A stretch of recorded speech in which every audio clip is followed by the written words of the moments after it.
Connect News Media tabiriba taramna okchari. Manipur da houjik thokliba irang asida minungsi yaodaba sagi matou utuna nupi angang da target tauba uri.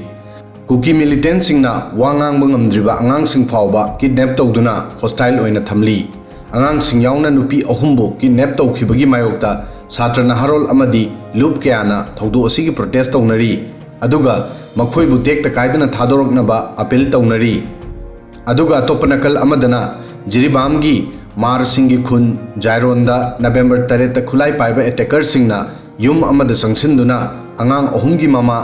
Josangkimda sagili chatpa thabak chathaki chahi kunthama thoigi Josangkimbu rape tawdringaida 3rd degree torture tawki hinglingaida mahaki makhongda yopina hanba uri kona attacker singna mahakpu hingna mai thaki thoudok adugi postmortem report lakhre mahaki autopsy report dagi masi khangma ngamkhre madudi nupi asiga loinena sada tawgadaba matou adu attacker singna tawki thoudok asina Kolkata gi junior doctor da thokiba Tuchungba thoudok adubu ningsing halli nupi asigi mapuroibana tawkiba FIR aduda haiki yum manungda minungsi yaudna hatringaida mahaku rape tawki asiba hakchang asigi postmortem gi damak Imphal gi mahutta jiribamdagi kilometer yankai lapa silchar da pukhi maramdi chathariba irang asina asiba hakchang adu national highway 37 gi lambida porakpada lukhi adubu mahaki hakchang adu aduki matik maina chakhibana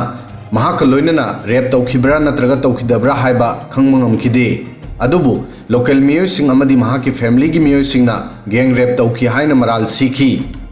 Dr. Singna haiki nupi asigi hakchang 99% maina chakhirami saru sing ut on khirami reporter masi haiki madudi mahaki ye thangba phaiganda asokpa ama amadi oi thangba phaiganda centimeter manga sangba yorpi ama phumduna lerami aduga ye thangba pambomgi mathak amadi makha thangba saruk sing aduga loinena maigi structure sing amata yaramde asiba hakchang adu mathau mangam torba matungda leiron chankhre Social media da thoudok asi Kuki militant sing na tawba thoudok ni haina su claim tounari aduga atopanakal amadana Kuki jo organization sing na thoudok asi maitei sing na tawbuni haina maral siri Kuki jo organization sing na security agency sing da mihat asigi mari makhong puthokpa ngamdabagi asawba phongdokli aduga atopanakal amadana jiribamda Kuki militant taramathoi CRPF na encounter tawkhibagi thoudok aduda Mizoram amadi Assam da fawba pendaba amadi protest tounari Silchar Medical College SMC gi mapanda masing yamlaba tribal organization singna postmortem da matam sangna lobagi wahang hangnaki amadi protest tawki aduga Mizo National Front MNF na mihat asibu extrajudicial killing ni hairi MNF na asiba Kuki militant taramathoi asibu martyr ni haiki loinana masi maral siri madudi CRPF amadi police ki combined team na village volunteer sing bo hat ki aduga makhoibu militant ni haina udli MNF na hairi CRPF action asi michang mikhai naiba matou udli masina Manipur gi luraba phibam asida amuk hena phalhandaba yai aikhoi CRPF ki michang mikhai naiba matou asigi yaningdaba phongdogli amadi warning piri madudi aikhoi na hinglabadi ataisu punna leiminagani aduga sirabadi mathanta sihaloi haiki MNF na masi so haiki asiba hakchang sing silchar dagi Mizoram gi lambida makhoi gi yumda thagani